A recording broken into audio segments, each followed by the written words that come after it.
사도 바울의 신앙의 모델 중에서 오늘은 네 번째로 기쁨이라고 하는 제목으로 말씀을 통하여서 은혜를 받고자 합니다. 생각과 감사, 그리고 기도, 그리고 오늘은 기쁨입니다. 빌립보에는 기쁨이라고 하는 단어가 많이 들어 있습니다.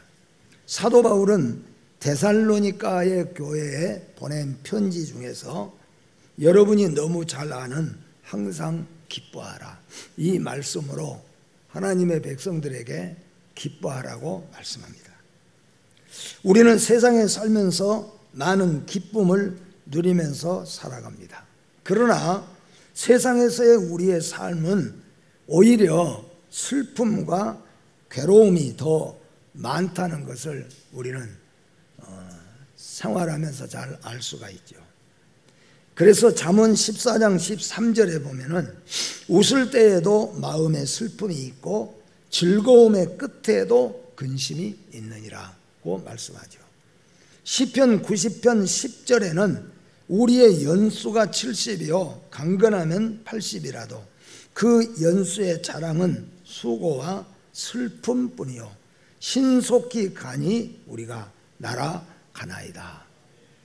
우리의 인생의 연수가 70이고 강건하면 80인데, 그런데 그 인생의 연수 속에는 거의가 슬픔과 고난과 환난과 질고가 더 많다. 가끔은 우리가 기뻐서 웃을 때도 있지만은 인간의 웃음 뒤에는, 그 웃음 뒤에도 근심과 걱정이 뒤따라간다. 그렇게 성경에서 말씀하고 있습니다. 그러나 오늘 예수 믿는 믿음의 성도의 신앙의 모습은 기쁨과 즐거움이라고 단언하고 있기 때문에 오늘 예수 믿는 믿음의 성도인 여러분과 저는 세상 것은 우리가 부족하더라도, 늘 말씀한 것 같지만은 늘 우리는 혹시 건강은 좀 부족하더라도, 물질은 조금 부족하더라도, 우리의 명예와 권세는 우리가 가진 것이 없다고 할지라도 세상 사람들보다 기쁨만큼은 충만해야 된다 하는 겁니다. 기뻐하는 것만큼은 우리가 확실하게 가지고 있어야 된다. 그런 삶을 살아야 된다고 하는 것을 사도 바울은 우리에게 말하고 있습니다. 그러면 사도 바울은 항상 기뻐하고 기쁨 속에서 일생을 살았습니다. 그렇게 말하니까 여러분 생각하기에는 사도 바울이 얼마나 잘 살았으면, 얼마나 행복하게 살았으면 항상 기뻐하고 살았고 기쁨이 넘치면서 살았을까라고 생각하신 분들도 계시겠죠. 사도 바울의 기쁨이 무엇인가? 뭐 때문에 그렇게 기뻐했는가? 오늘 우리가 그 결론을 우리가 가져야 될 줄로 믿습니다. 중요한 것은 사람이 어디서 기쁨을 찾는가가 중요하다 하는 겁니다. 만약에 세속적인 것으로 기쁨을 찾는다면 사도 바울은 기뻐하는 것보다는 억울해서 온통해서 가슴을 치고 땅을 쳐도 한이 풀리지 않을 만큼 사도 바울은 예수 믿은 이후로 그 인생이 바뀌어졌습니다. 예수 앞에 개종하기 이전에 사도 바울은 공의의 회원이었지 않습니까? 항상 높은 자리에 앉았습니다. 항상 좋은 잔치에 부름을 받았습니다. 언제든지 가면은 인사받는 자리에 있었습니다. 이게 사도 바울의 사실상은 예수 안에 돌아오기 이전의 삶이었어요. 그런데 예수 믿은 이후의 삶은 매일같이 쫓기는 삶을 살았습니다. 그의 짧은 생애 중에서 4번씩이나 감옥에 투옥이 됐습니다. 40에 하나 감하는 매를 여러 번 맞았다고 말합니다. 강의 위험과 칼의 위험과 짐승의 위험, 동족의 위험들이 항상 사도 바울 주위에 서 있었다는 겁니다. 이게 사도 바울의 삶입니다. 만약에 사도 바울이 그 삶의 기쁨을 인생에서 찾았다면 사도 바울은 기뻐할 것이 말 그대로 손톱만큼도 없는 삶을 산 사람이 사도 바울이에요. 그러나 사도 바울이 써놓은 그 책 속에서 사도 바울의 마음을 보면은 그는 밖으로는 환난과 고난과 질고에 묶여 있었지만은 사도 바울의 안에는 샘솟듯이 기쁨이 날마다, 시간마다, 순간마다, 밤마다, 아침마다, 새벽마다 기쁨이 막 넘치는 거예요. 그래서 그가 감옥에서도 찬송할 수밖에 없었고, 그가 매를 맞으면서도 감사할 수밖에 없었고, 그의 모든 인생은 기쁨이었다고 하는 것입니다. 왜 그랬는가요? 사도 바울은 기쁨을 아예 세상에서 찾지 않았기 때문인 겁니다. 사랑하는 성도 여러분, 저도 여러분도 만약에 우리가 세상에서 기쁨을 찾는다고 한다면은 우리가 매일 기쁨이 넘쳐서 살아가는 것보다는 슬픔과 고통이 더 많을 것이에요.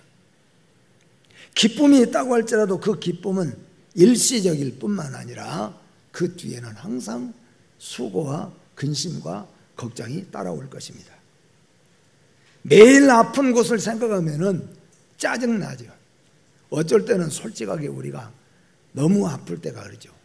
머리만 아픈 게 아니라 배도 아프고, 머리 배만 아픈 거 아니라 무릎도 아프고, 머리 배만 아프고 무릎만 아픈 게 아니라 삽답하고 괴롭고, 그리고 끝나는 것만 나만 그런 게 아니라 자식들도 얘를 세우고 남편도 속을 세우고 어쩔 때는 짜증이 날 때가 있잖아요. 세상으로 말한다면은 짜증날 일이 더 많아요. 사도 바울도 마찬가지입니다. 항상 가시 같은 질병이 사도 바울을 묶여 있어요. 매여 있습니다. 언제 어느 순간에 뛰쳐나와서 나를 포획하게 갈지 알 수가 없는 삶을 살았어요. 그런데 사도 바울 안에는 기쁨이 그렇게 넘쳤다는 거죠. 오늘 사랑하는 성도 여러분, 우리가 오늘 사도 바울을 배워서 우리의 삶이 우리 안에서 기쁨이 샘솟듯이 넘치는 인생을 살아갈 수 있기를 주의 이름으로 축복합니다. 그 이유는 사도 바울이 세상에서 기쁨을 찾지 않았기 때문입니다. 어디에서 기쁨을 찾았는가? 먼저는 사도 바울은 복음 안에서 기쁨을 찾았습니다. 여러분 소풍 가면은 보물찾기 하시죠. 보물찾기. 어떤 때는 인심 좋은 선생님들은 어디에서부터 어디까지, 주로 나뭇가지 바위 속에 딱 가르쳐 주잖아요. 거기 가서 찾으면 되는 거죠. 그런데 엉뚱한 곳에 가서 열심히 땅을 파고 찾아도 찾을 수가 없는 거예요. 오늘 예수 믿는 믿음의 성도는 세상에서 기쁨을 찾는다고 한다면 우리의 삶은 기쁨의 삶을 살 수가 없습니다. 사도 바울은 복음 안에서 기쁨을 찾았습니다. 복음은 다른 말로 말하면 기쁨의 소식, 좋은 소식, 즐거운 소식이라고 하는 겁니다.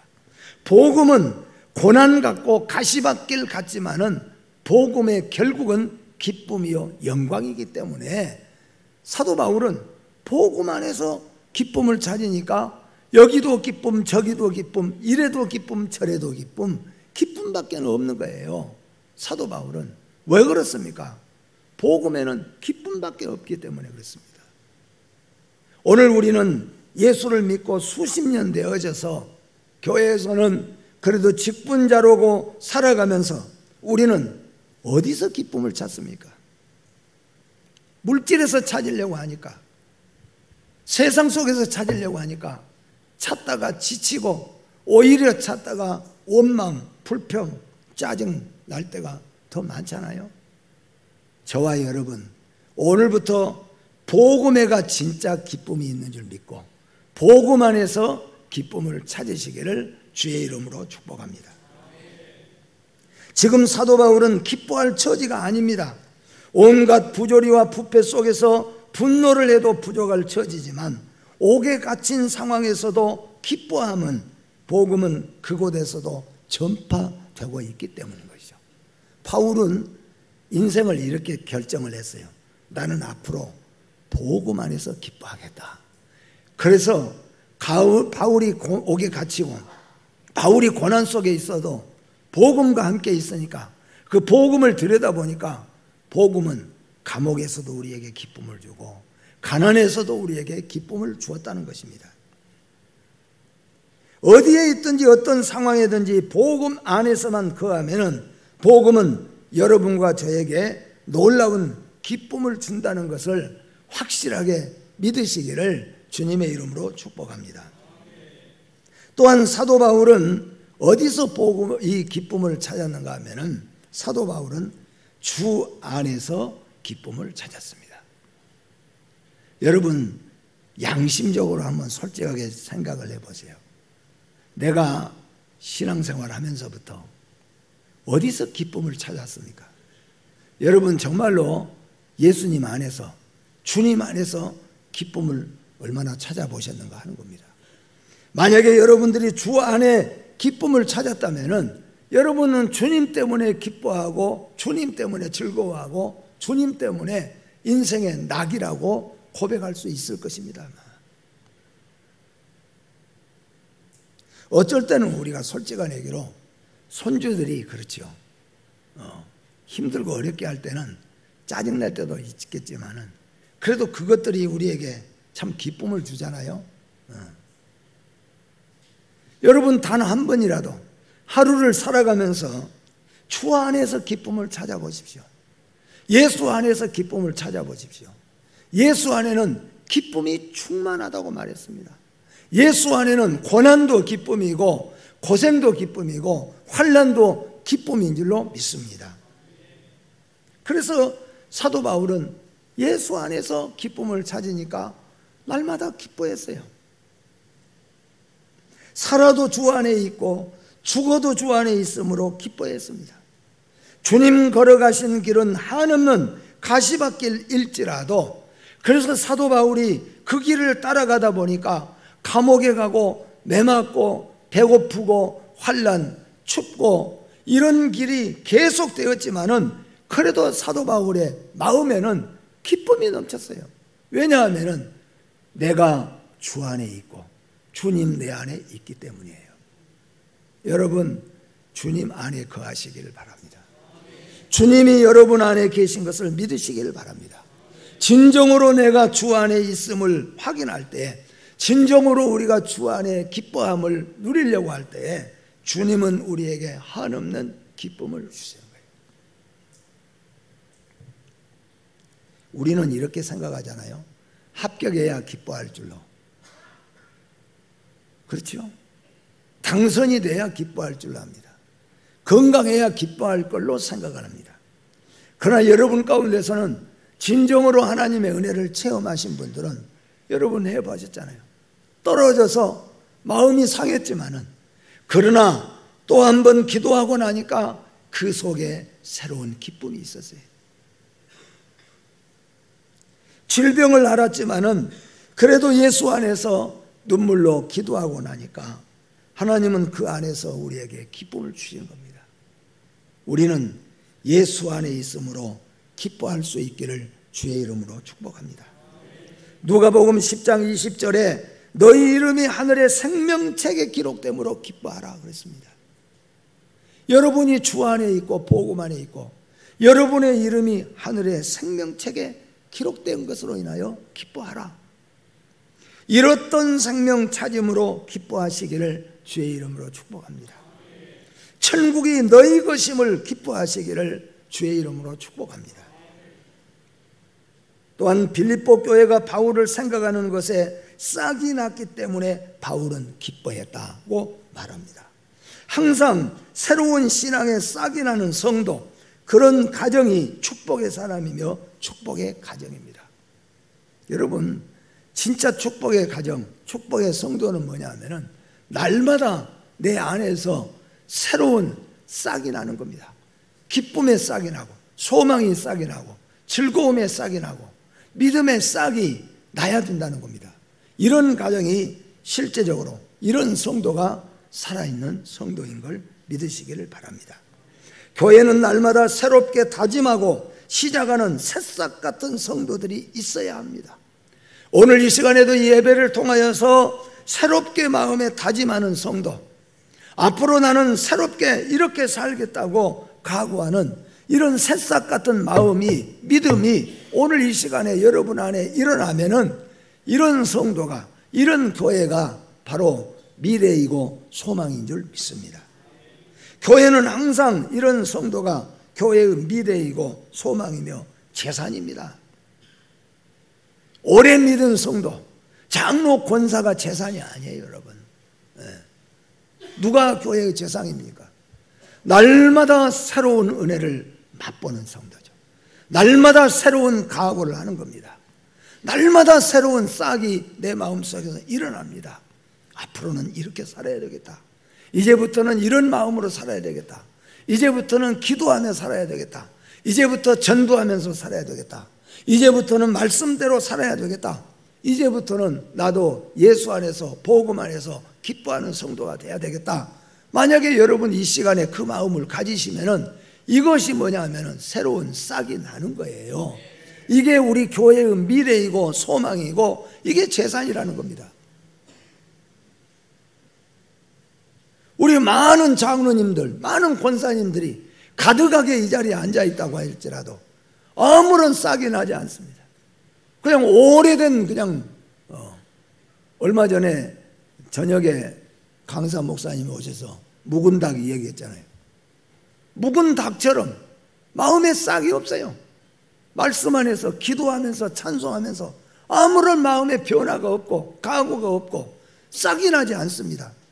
이런 사람들은 아무리 많은 장로가 모이고 아무리 많은 권사가 모이고 아무리 오래 40년 50년 묵은 성도들이 모여 앉았다고 할지라도 소망이 없는 교회예요. 미래가 없는 교회예요. 미래가 있고 소망이 있는 교회는 시간마다 순간마다 새벽에도 그렇죠. 그렇게 보면은 우리 교회는 미래와 소망이 넘칩니다. 새벽에도 은혜를 받고 결심하고 기도하는 성도들, 시간마다 말씀을 들으면서 새롭게 마음속에 싹이 나는 거예요. 여러분 안에 이 시간에도 오늘 순간에도 새로운 싹이 나시기를 주의 이름으로 축복합니다. 그것이 우리 교회의 미래예요. 그것이 우리 교회의 소망이요. 그것이 우리 교회의 재산이에요. 그것을 하나님께서는 기뻐하신다 하는 것입니다. 사도 바울은 필립보 교회가 큰 성전을 지었고 교회가 엄청 크게 부흥해서가 아니라 필립보 교회 성도들의 마음속에 새로운 이런 싹이 난 것을 보았기 때문에 사도 바울은 기뻐했다. 여러분, 새로운 싹이 남으로 기뻐하는 우리 교회의 미래와 소망과 재산이 되어지기를 주의 이름으로 축복합니다. 기쁨과 즐거움은 구원받은 자의 모습입니다. 여러분 한번 묻겠습니다. 여러분 구원받은 자입니까?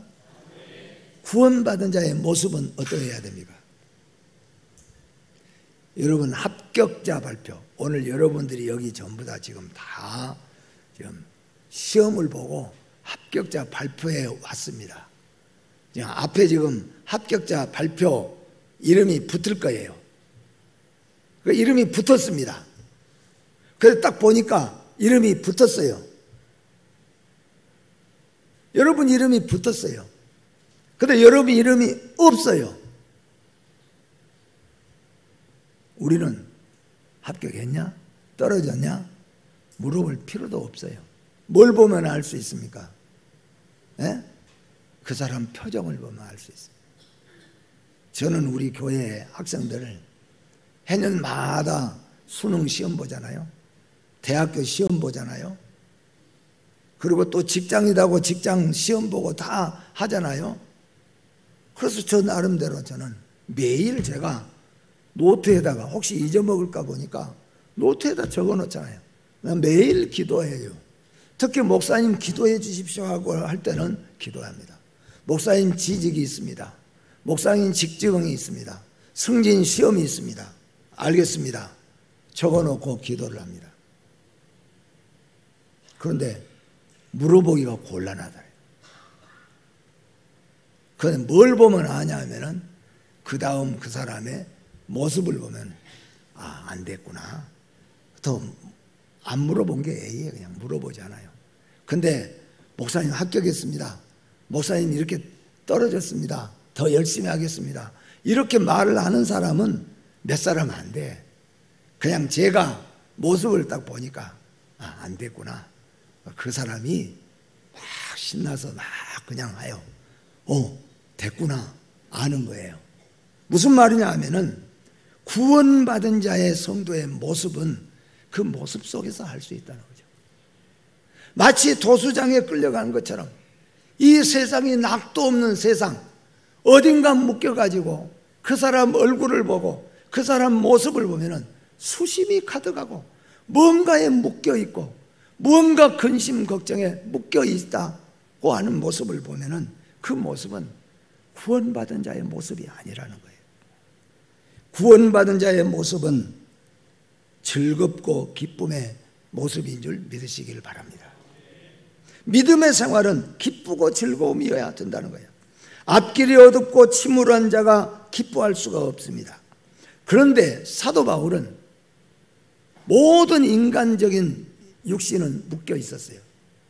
그러나 사도 바울은 사람들이 보면은, 그래서 왕이 보거나 귀족이 보거나 또는 성읍장이 보거나 재판관이 사도 바울을 딱 보면은요, 사도 바울은 매일 매맞고 묶여있고 감옥에 끌려가고 배고프고 힘들고 거기에다가 가시 같은 육체의 고통이 있었다고 그랬잖아요. 그런데 이런 훌륭한 높은 지도자들이 사도 바울과 딱 대면을 하고 사도 바울을 보면은 사도 바울 안에는 소망이 넘치는 거죠. 기쁨이 넘치고 확신이 넘치고 그리고 소망이 넘쳐 있다는 거예요. 거기에 감동을 받는 거예요. 예수 믿는 믿음의 성도는 그런 모습이 여러분 구원받은 자의 모습이란 걸 믿으시기를 바랍니다. 옆 사람 보라 그러면 또 기분 안 좋겠죠. 앞으로 여러분 모습이 나는 구원받은 자의 모습이다. 세상 속에 살면서 가서 살면서 비록 내가 가는 앞길이 힘들고 어렵고 오늘 또 하루 종일 힘들고 어려운 인생을 살아가지만은 내 안에는 예수가 계시고 복음이 있고 생명이 잃었던 생명이 있고 영원한 천국이 있으니 기뻐하는 거예요. 기쁨과 즐거움은 회개한 자의 모습입니다. 무거운 죄를 지고 있는 자와 그 죄의 문제를 털어버린 사람과 모습은 달라진 것이죠. 기쁨과 즐거움은 주님 만난 자의 모습인 것을 성경 속에서 우리는 알 수가 있습니다. 세상에서도 좋은 사람 만나고 나면은 얼마나 기쁘고 즐겁습니까? 좋은 사람 만나러 나갈 때는 얼마나 설레고 마음에 기쁨과 즐거움이 있습니까? 여러분 주님 만나셨습니까? 오늘 제가 지난번에 한번 설교하면서 말씀했잖아요. 오늘 내가 교회 가면, 오늘 내가 예배드리면 꼭 예수님 만나야 되겠다. 꼭 창조자 하나님 만나야 되겠다. 그런 간절한 마음으로 오셔야 되죠. 여러분 여기 오늘 누구 만나러 오셨습니까? 혹시 저 만나러 오셨으면 예배 마치고 저 만나십시오. 혹시 우리 장로님들 만나러 오셨으면 나가시다가 장로님들 만나러 오세요. 혹시 여기 여러분 내 빚진 사람 찾으러 온 사람도 가끔 그런 사람도 있어요. 여기 여러분 누구 만나러 오셨습니까? 누구 만나러 오셨어요? 예수님 만나러 오셨잖아요. 창조자 하나님 만나러 오셨잖아요. 그런데 하나님 만나는 사람, 진정으로 예수님 만난 자의 모습은 그 모습에서 주님 만났구나 알 수가 있는 거예요. 우리가 해봤잖아요, 여러분. 아이들 선 보려고 애를 보내놓고 그리고 선 보는데 안 들어와요. 저녁이 돼서 딱 들어왔습니다. 그 모습 딱 보면은 아이고 안 됐구나, 됐구나, 그 표정 그냥 알 수가 있잖아요. 오늘 여러분 한 분도 빠짐없이 창조자 하나님 만나고 가시기를 주의 이름으로 축복합니다. 그래서 예수 만난 자의 모습으로 여러분 사시기를 바랍니다. 기쁨과 즐거움은 산 소망을 가진 자의 모습입니다. 산 소망을 가진 사람은 기쁨과 즐거움이 있습니다. 그러나 소망이 없는 사람의 모습은 기쁨과 즐거움이 없어요. 특히 우리 예수 믿고 교회에서 앞에서 일한 사람들은 이런 모습이 우리 안에 있어야 돼요. 주님 만난 자의 모습, 예수 믿고 구원받은 자의 모습, 회개하고 주님으로부터 기쁨을 얻는 그런 모습이 있어야 된다는 겁니다. 기쁨은 기도하는 자의 모습인 것을 믿으시기를 바랍니다. 참된 기쁨과 즐거움은 자기 할 일을 다 마친 후에 주시는 하나님의 은혜인 것을 믿으시기를 바랍니다. 주가 맡긴 모든 역사 힘을 다해 마치고 내 할 일 다 해놓은 사람은 자신이 있죠. 기쁨이 있고 즐거움이 있습니다. 마지막으로 여러분 말씀을 마치면서 사도 바울은 일생을 살아가면서 그의 일생은 가시밭길이었습니다. 그는 단 하루도 육신의 고통에서 벗어나 본 적이 없었습니다. 그러면서도 사도 바울 안에는 기쁨이 넘치고 소망이 넘치고 즐거움이 넘치고 확신이 넘치고, 그래서 그 속에 있는 내적인 기쁨과 소망이 나라의 왕을, 지도자, 재판장을 압도했어요. 압도했어요. 그래서 사람들이 사도 바울 안에는 무서운 것이 하나 있다는 걸 깨달아요. 그게 무엇입니까? 그게 복음이에요. 그게 예수라는 겁니다. 여러분, 예수 안에서 기뻐하시기를 바랍니다. 복음 안에서 기뻐하시기를 바랍니다. 주님 만나시고 영원한 천국의 확신을 가지고 오늘도 기쁨 속에서 살 수 있는 성도 되시기를 주의 이름으로 축복합니다. 기도하겠습니다. 기쁨이 되시고 기쁨의 근원이 되시는 하나님 아버지, 사도 바울은 예수 믿은 이후로 고난의 연속의 길을 걸었지만 그의 마음에는 샘솟던 기쁨과 살아있는 소망이 넘쳐나고, 빌립보 교회는 새로운 싹이 날마다 나는 미래와 소망과 재산이 있는 교회가 되어졌다고 말씀했습니다. 하나님, 우리 세안교회가, 우리 성도들이 날마다 새로운 믿음, 새로운 은혜를 체험하는, 새로운 싹이 나는 미래와 소망이 있는 교회가 되게 하여 주시옵소서. 우리가 예수 안에서, 복음 안에서 진정으로 기뻐하는 기쁨의 모습을 세상에 우리가 나타내며 증거하며 살아갈 수 있게 하여 주시옵소서. 우리가 예수 믿은 지 수년이 됐지만 우리가 어디서 기쁨을 찾았고 어디서 소망을 찾았습니까? 썩고 부패한 냄새나는 세상 속에서 기쁨을 찾다가 오히려 우리가 낙심하고 원망하고 불평하고 좌절할 때가 얼마나 많이 있었습니까? 이제부터는 사도 바울처럼 예수 안에서, 복음 안에서 기쁨을 찾고 기뻐하는 성도가 되게 하여 주시옵소서. 예수님의 이름으로 기도하옵나이다. 아멘.